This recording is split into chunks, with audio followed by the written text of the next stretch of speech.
Mister? How do you operate this Twitter thing or this Instagram thing or whatever the heck? You're supposed to know all this stuff. Anyway, welcome back to the show. I start the second hour with 2 words. She's back.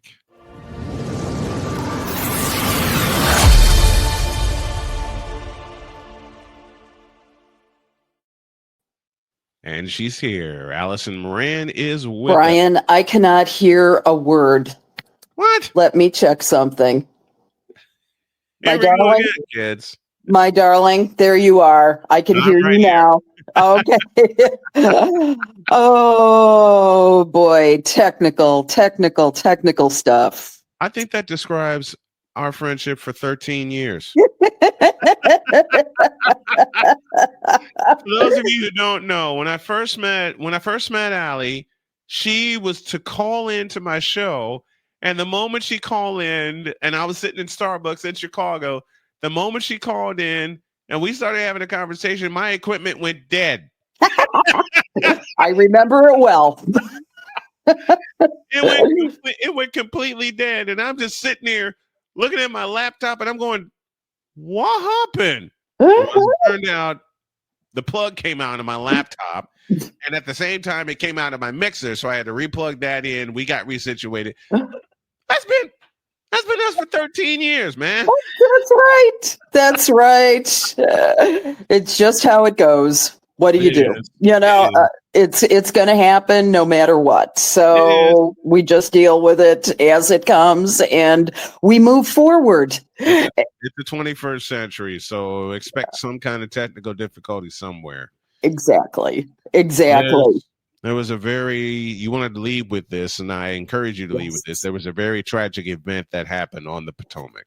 Yes, absolutely. Our hearts are going out today to the members of the U.S. Figure Skating Association who were killed last night. 64 people on an American Eagle flight, now assumed dead as when they were when their flight collided with a U.S. Army Black Hawk helicopter. Not many names have been released yet, but both the Irish Star and the Boston Figure Skating Club have talked about the people that were unique to this club who have passed away. The Figure Skating Club of Boston lost 6 members of their team, and it was 3 of their skaters, their parents, and 2 something like 2 members of their coaching team who were world champion pair skaters from Russia.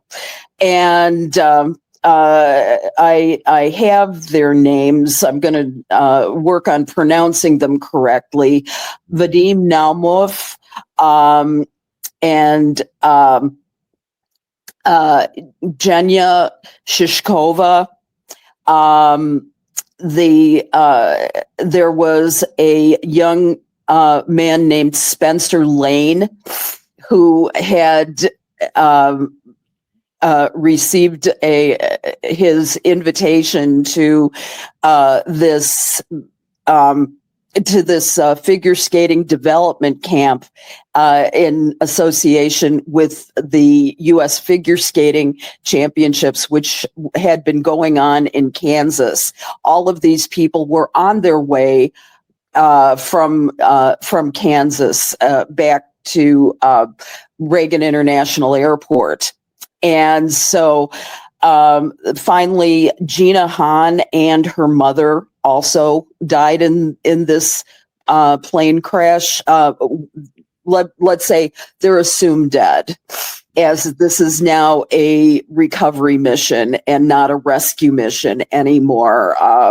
The cold weather of the Potomac would not be able to hold these individuals.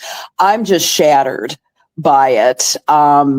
This is not the first time either that a plane crash has halted the U.S. Figure Skating Association.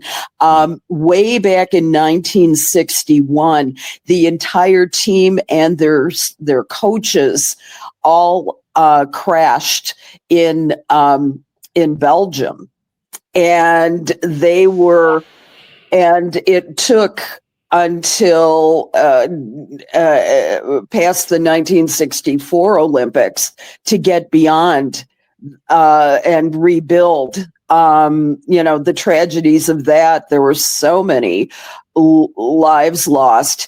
And as the U.S. Figure Skating Association said about this is on board that plane was the future of U.S. figure skating. Mm-hmm. But for the moment, our hearts go out to them, to the rest of the individuals on the plane, and also to the Black Hawk helicopter and their families. Yeah. That's the most important thing now, the families that have suffered the loss. Yeah, I couldn't imagine losing my family like that. Nor I. And that has happened. Sorry, dabbing on air, but it's a sad day for U.S. figure skating, and I've been a fan of U.S. figure skating since I was a baby. I have vague recollections of even early on Peggy Fleming, because I saw this woman leaping in the air when I was a baby, and it was like, and I was just going, wow, how did you do that? And from that moment on, I was absolutely hooked on U.S. figure skating and figure skating in general. And it was always a highlight of the Olympics. Mm-hmm. It was a highlight in the off years as well, when they'd have the World Figure Skating Championships. Apparently, the Russian pairs champions, their son was also likely a victim, and he had just placed fourth in the men's competition. Wow! Yeah, he was 23. My youngest, my son, is 26. You want to talk about, and I had just found him 7 years ago when I met Jody. Oh my God. Yeah, I just met him. When I met Jody, those are my children through marriage. Yeah. I already lost one child when I lost Donna in 2015.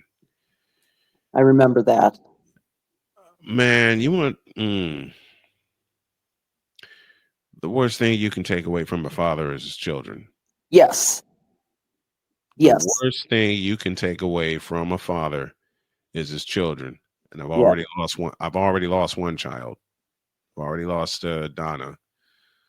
And y'all know Donna was very, very dear to me for the time that I had her. Mm-hmm. And that little, I tell you what, sister,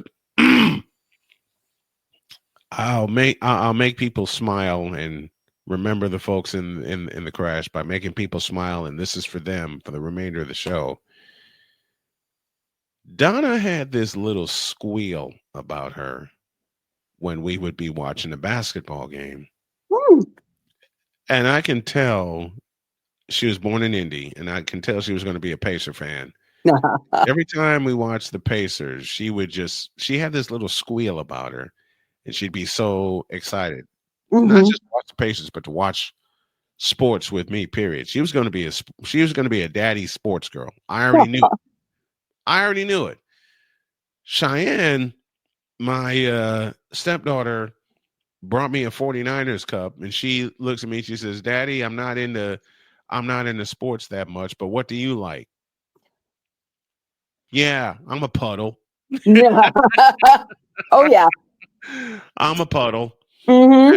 After she says that, Sonia, my other beautiful daughter, did something for me, and she said when we met, I'm not a big sports fan either, but Sonia did something to help me with a project that made me click because we were working down in Durham, North Carolina, at Amazon, Mm-hmm.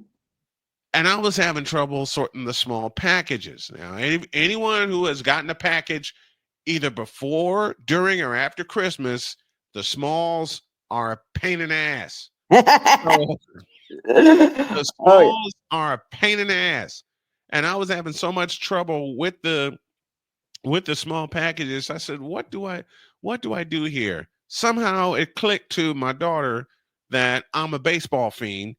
So she turned and looked at me and she says, Dad, this pile goes over in left field. This pile goes in center field. This pile goes in right field. Love that. Love that.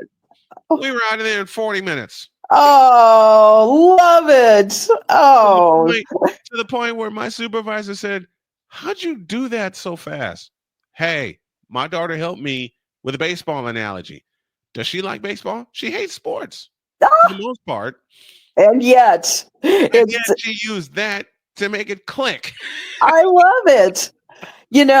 As my dad used to say, and the little child shall lead. She did there. Yeah, She did that's pretty awesome. Speaking of leading, mm-hmm. Caitlin Clark told the NBA, thanks, but no thanks, when it came to the special 3-point shootout. And I love her reasoning, and I plan to be there because she wants to participate in the 3-point shootout in Indianapolis. Yeah. And at the WNBA All-Star game. Yep. And yes, God, I want to be there too. I need a road trip. I'm gonna try to get there. I'm gonna try to get my wife and get you to that event because I want to see that in person. Me too. I want to watch it here in studio. I want to see it in person. Exactly. I think that would be fabulous, and I like that. But imagine Caitlin Clark. Look at the offers she has had in the off season. She could have joined the Unrivaled League for $1 million+ dollars. I mean, she could have done the 3-point shootout with Steph Curry. I mean, come on. It's I would say that while Caitlin has earned every bit of rest humanly possible, I mean, I understand why she wouldn't want to. Yeah. Because the season is going to be grueling on her, especially during a sophomore season is, from what they've told me, has been 20 times as bad as your rookie season. Yeah, but when you're equipped with a jump shot, you're ready for it. Yeah, and you got that. But remember that her game isn't perfect either. Mm-hmm. And she still needs that outside shot consistently. And she needs to have, kind of better defense. And the defense needs to be a bit stronger around her as well. And the thing is, by the way, kudos to the Indiana Fever for re-signing Kelsey Mitchell, just like I told him to. It's like, not that I had damn thing. I was so happy when that news came down that she was going to remain with Indiana. We both thought that she would. We both had that inkling she would, but now she made it official. How big is that for Indiana to have their starting backcourt back in tow? That is so huge. You can see them go up from number 6 to number 3 seed this year. And that's my guess. And maybe, you never know. If the world connects as it might, I mean, they could be a number 1 seed for all we know. I mean, it's such a jigsaw puzzle right now with the WNBA in the free agency and the the off season. It's going to be a remarkable new world out there. And let's see. Let's take a second to remember all these. First of all, the Seattle Storm sending Jewel Lloyd to the Las Vegas Aces, and Kelsey Plum is going to the Los Angeles Sparks. And let's see. The thing is that the Storm are also acquiring the number 2 pick in the 2025 WNBA draft coming up in April. They also got Lee Giroux from the Sparks, as well as Las Vegas's let's see, which one is it? Las Vegas's 2026 first round pick. That's according to ESPN. It was blockbuster. Oh my God. You know, Jewel, as we've talked about, has not been happy with the deals that, that the Seattle Storm has left her. She's got a lawsuit still on the books, and so it is going to be a real issue. She can start fresh with a new team. If all is finalized and the Golden State Valkyries don't make a play for her, which is possible still, we will know February 1st. The deal is not official until then. And also because it involves a sign and trade for Kelsey Plum. So you are going to have another day of suspense. And then if it all goes through, then Jewel Lloyd will be a Las Vegas Ace. And good for her. God knows Becky Hammond can use her in every way, shape, and form. I think they're a good match. I think that it's going to be a real smart combination out there, because after 2 WNBA championships, the Las Vegas Aces fell from grace last year, and they just were not there. I think there were a lot of issues that were going on internally, and I think that's a huge problem for them. But maybe some of them are repaired now because of this trade. God willing. Yeah. So with Kelsey Plum being gone from Las Vegas, what's that do for the Aces? Where do they go from there? They make Jewel Lloyd. They put her in there, and I think one of the things that Jewel brings is as much leadership as Kelsey did.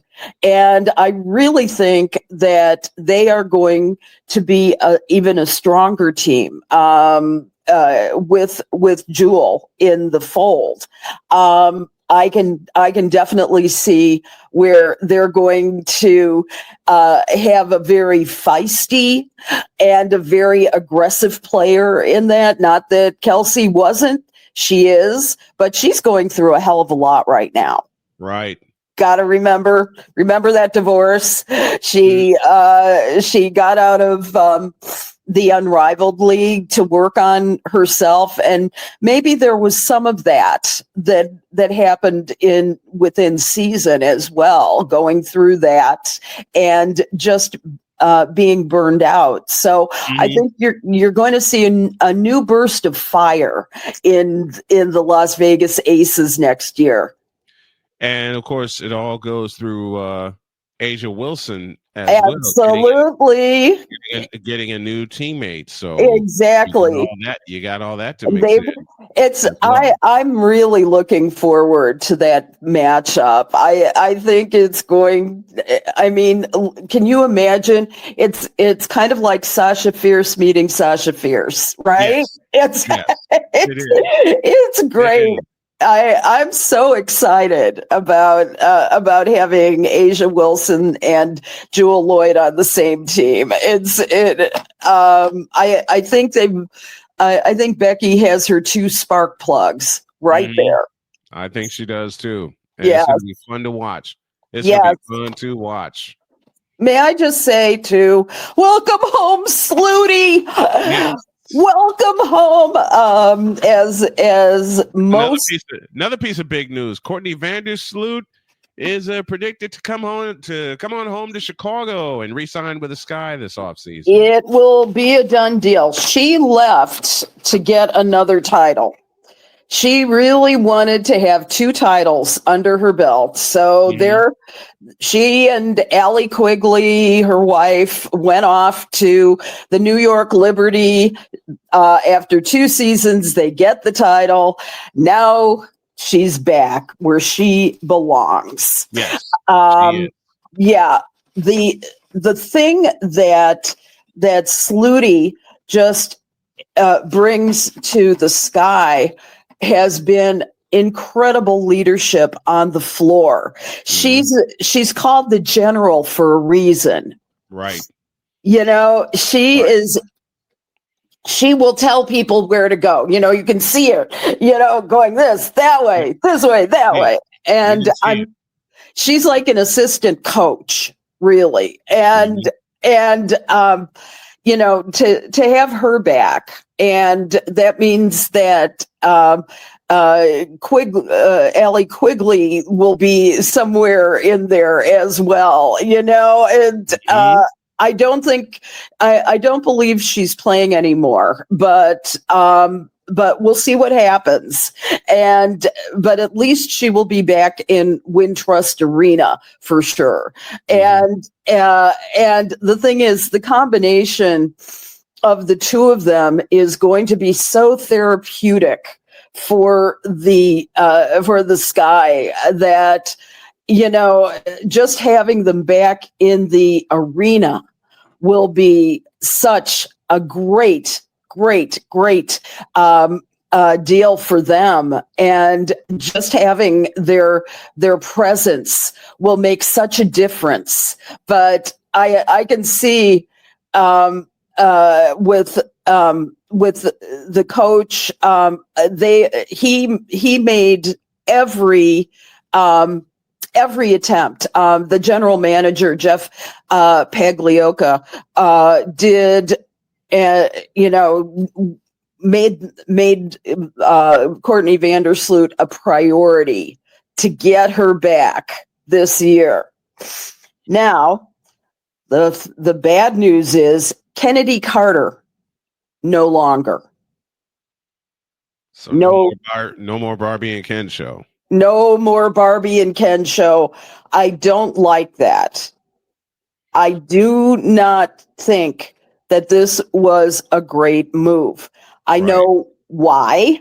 The reason being was that she was so closely associated with Coach Spoon. She was Teresa Weatherspoon, who was fired, of course, and Tyler Marsh taken over. The problem was that there were a lot of complaints in the locker room about Coach Spoon playing favorites. And that caused a disruption. That's, to me, not a great thing. But Kennedy Carter was the leading scorer on that team. So where does she land? Who takes her on? That's a good question. She burned some bridges last time she was in the WNBA. I'm going to venture that she's going to go perhaps unsigned for a while yet. I think what may happen with her is, I think, let's say that somebody goes down, like perfect example is Cameron Brink, who went down last year. I could see her coming in as maybe a replacement, for a certain contract. If somebody tears their ACL, goes out of the season, I think it's going to be very hard for her to be in the WNBA. I really think so. Just because, she proved herself, but I think there's that taint of her.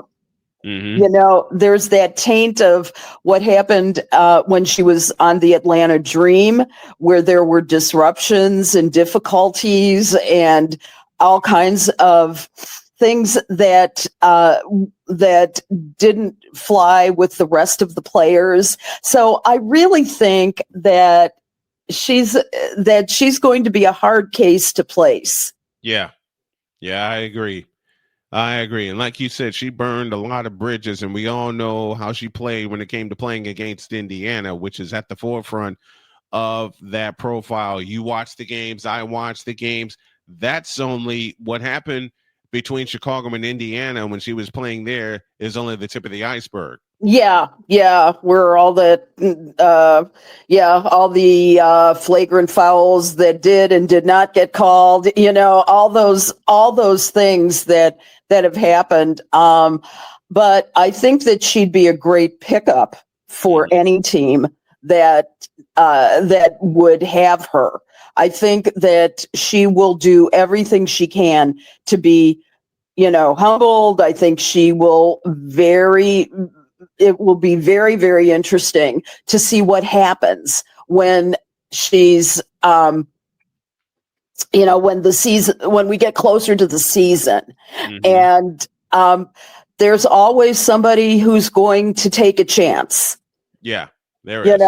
I just can't think of one right now where she would be a perfect fit, and I can't think of one where it wouldn't be somehow difficult.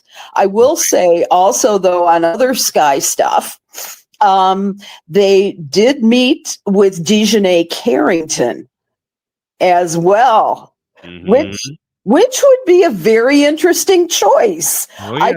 Playing alongside Camila Cardoso and Angel Reese, I could see that working out pretty good. I don't have a problem with that. Do you? No, I don't. Yeah, I could see that.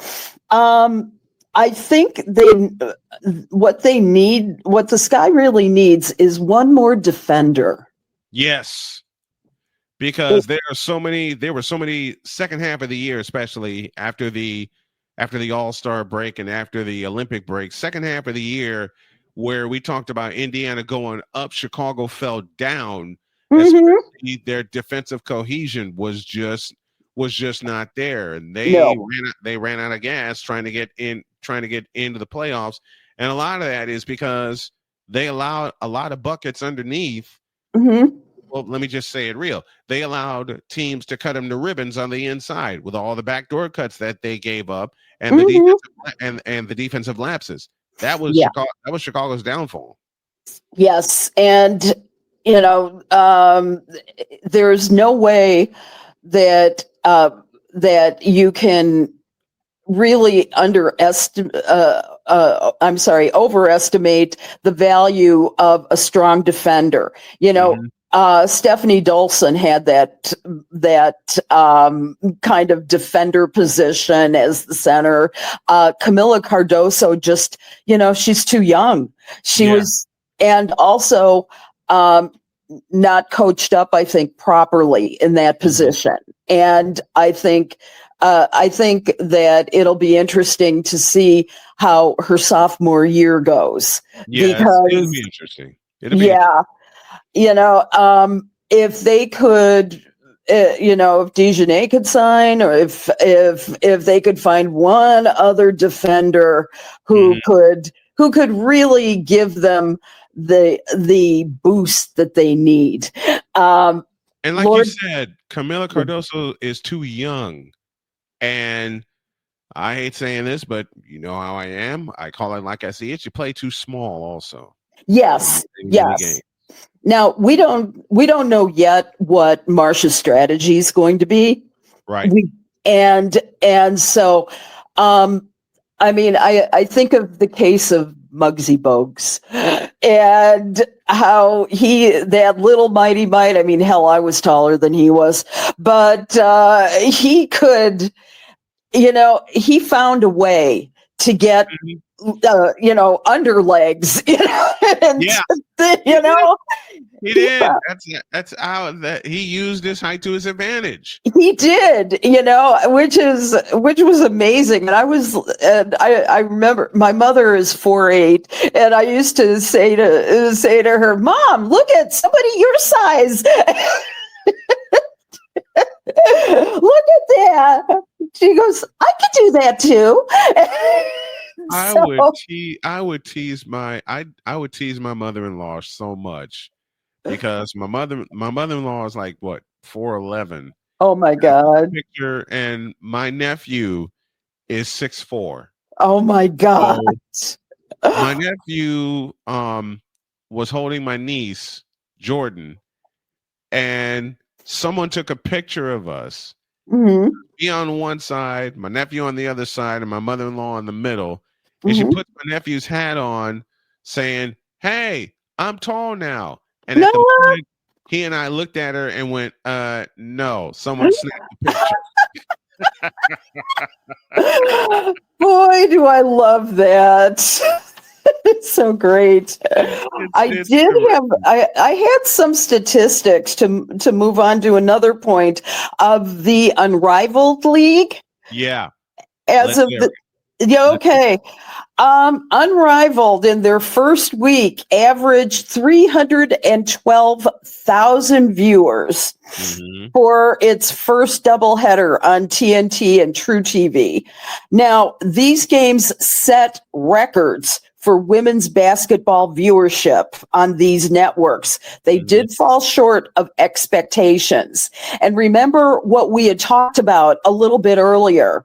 We had talked about how they were focusing, the Unrivaled people, on the ratings instead of the attendance in Miami, where they're going to be for a few weeks. And now even the WNBA's regular season games averaged over 300,000 viewers without Clark. Right. It suggests, though, that the debut numbers of Unrivaled may not hold up to long-term scrutiny. And so we'll see. However, there is one interesting bright spot, and that is social media was a very bright spot for them. TikTok content based on Unrivaled, generating 1.75 million views for the first week, which far outpaced the previous engagement with professional women's basketball content. And then, we'll see. Well, the ratings haven't been posted. Do you think with the Unrivaled League, do you think it's sustainable with what they're offering the different players? Do you think it's sustainable over time? I think that since they exceeded the numbers of revenue that they expected, I think if they fiscally they're very conservative about it, yes, it could sustain. The other thing that I have a feeling that they absolutely need to do is get Caitlin Clark in there. That will sustain. That will help sustain. That will blow the ratings up. Exactly. There's still a Clark, but I think CC made the smart move in not participating this year, because of it would have been a horrible case of fatigue. It would have been, and she probably would have injured herself and not be able to participate at all. I think that what will eventually happen is she's going to get more used to being in this thing, year round. Essentially, I believe that that's how Caitlin Clark is going to manage what she's feeling right now, and I think it's smart. Yeah. I think that that what you really need to do with the league is continue to play out the plan. And I mean, they're putting up some real nice numbers. They're very, very fun to watch. We watch the games, and I love the 3x3. I love, because it's so fast paced. It's so much fun. I think that it's, for right now, I think that anything though that doesn't involve Caitlin Clark is going to suffer by comparison. It is. It is. She has just been that much of a spearhead for women's basketball. It's kind of like having Taylor Swift at Kansas City Chiefs games. I'm sorry, the effect is the same. It is. It is. It makes me laugh when you make that comparison, but it's true. Yeah, it's very true. And now they're going to New Orleans. Oh boy, look out. It's like, and here, actually, Greg and I were watching that game on Sunday, and he and I were on opposite sides. And so I'm rooting for Buffalo, and I'm going, yes, and every time they connected. And I mean, it was a close game. Oh, it was a classic. Yep. Classic. It was, and I was, I didn't feel quite so bad because there was no money involved, but it was funny because we have rarely been on the opposite side of any issue, right? And it's like, and I'm going, I don't really care, but I can be a good loser. And I had picked the Eagles in the other game. And so he just went dead silent. Such a sore loser. But just kidding, honey. But it was a fun time, and it was fun. It was fun here too because I asked Jody, "All right, who are we picking?" She says, "What's the first game?" I said, "It's the Eagles and the Redskins in Philadelphia for the NFC Championship." And she thought about it for a moment, and she says, "I really want Washington to win, but my head says Philadelphia." I said, get out. I said, get out of my head because I'm thinking the same thing. Yeah. And she says, "You already know who I'm picking for the second game." I said, "Of course, you're picking the Chiefs." Yeah. And she says, "You're doing that game, right?" I said, "If I don't, Victor will." And she says, "Good. Well, y'all are going to hear me in the bedroom yelling my brains out." So we already are prepared for that. I love it. I might, if I can talk her into it, I might have her on with me for the Super Bowl. Yeah. Oh, great. That'll be so perfect. I love it. We'll be here in studio, and we'll have food in front of us. That will be awesome. Because last year for the Super Bowl, she asked me, "What do you want?" I said, "I want the Super Bowl tradition. I want you to make some meatballs." So I'm sitting here getting ready to roll with my pregame show, and she brings me 2 full plates of meatballs. Oh, she's such a great wife. I said, "Jody, honey," she says, "Eat. You're going to need the energy." What do you think happened? I fell asleep. Love it. Love it. I did have one possible scenario that I wanted to bring up. I'm sorry. Is that okay? Go for it. Go for it. The what would you think of Brittany Griner as the new center on the Chicago Sky? Do you see this look on my face? You're kidding, Alison. How long have you known me now? How long have we been friends? You see this look on my face? You know what I'm saying. Mm-hmm. All right. Why would you trust? And this is nothing against Brittany Griner, but why would you trust Brittany Griner in the pivot when you got a young player in Camila Cardoso who's ready to take over? You just have to turn her loose. And that was one of the problems with Spoon's coaching. Mm-hmm. The inconsistent way she would turn Camila Cardoso loose. True. The one thing that I was thinking was Griner is testing the market this year. She's had offers, but she's always stayed with the Phoenix Mercury. Right. And she's always stayed with them, but now she kind of wants a different scenario.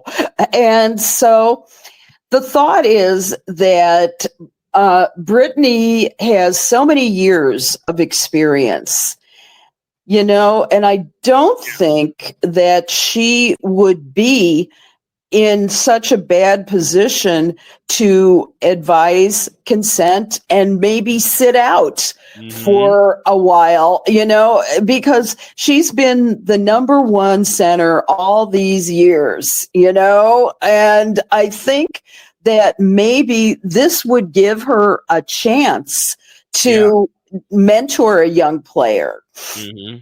And I mean, you can't beat her statistics. No, you can't. And it would give, Camila could still be number one. Mm-hmm. And maybe Brittany would like that player advisor role. Yeah. Because she's 35 now, something like that. 35. And so, time's a marching on here. Mm-hmm. And if she could be a mentor to Camila and anybody else on that depth chart that they consider, Camila is going to need to have a little break every now and again. Yep. I don't know if Brittany wants to lead anymore. Mm-hmm. Why would she want out of a rather cushy position in Phoenix? Yep. Yep. But just the fact that she is interested in this possibility, I think, who better a project, so to speak, than Camila Cardoso. She's going to be an all-star one of these days. She is going to be a very effective center, but it's going to take time. It is. And also some wisdom. And who better to give that wisdom than one of the best centers of all time that ever did it? Absolutely. Yes. One more note before we get out of here. Something about women's wrestling becoming a sport now. It is now a championship sport, according to the NCAA. It is. This is going to be really fun because it has not been. They have not had a championship in the NCAA before for women's wrestling. Right. And I believe it was early in January that the NCAA met. And so it could show up on ESPN The Ocho. That's the new one.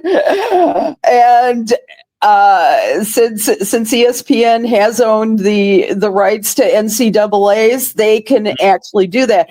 And as our friend pointed out a few weeks ago, the women's wrestling is the number one growth sport in the nation. Something Something I wouldn't have expected to say 20 years ago. No, I wouldn't. I would not have expected it either. As long as I've been following and covering women's sports, I would not have expected to say that either.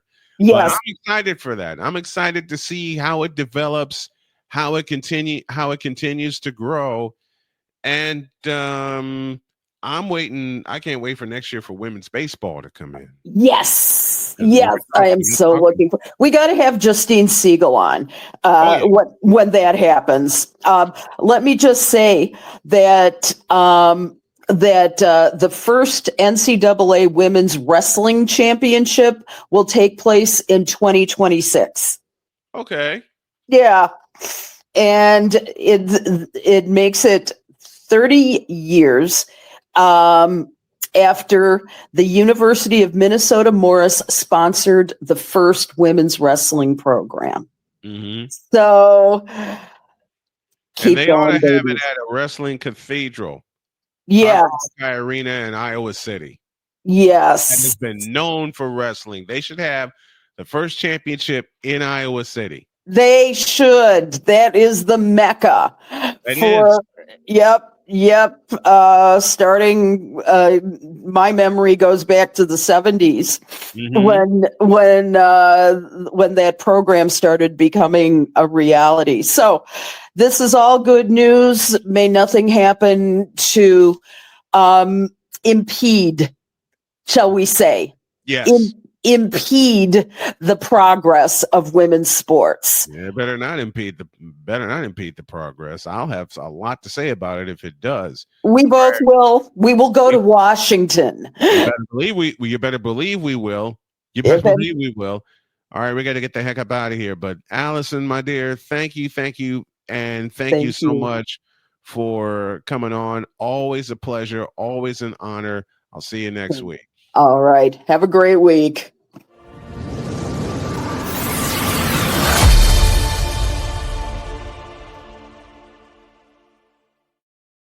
Tomorrow, David St. Dennis, a.k.a. David 3000, will join us, and we're going to have a little bit of an extended show. Till then, have a great day. God bless. Remember to make your next move your best move, and always remember, if your dreams don't scare you, they are simply not big enough. Dream big, do bigger. We are, and we hope you all are too. God bless you, and so long, everybody.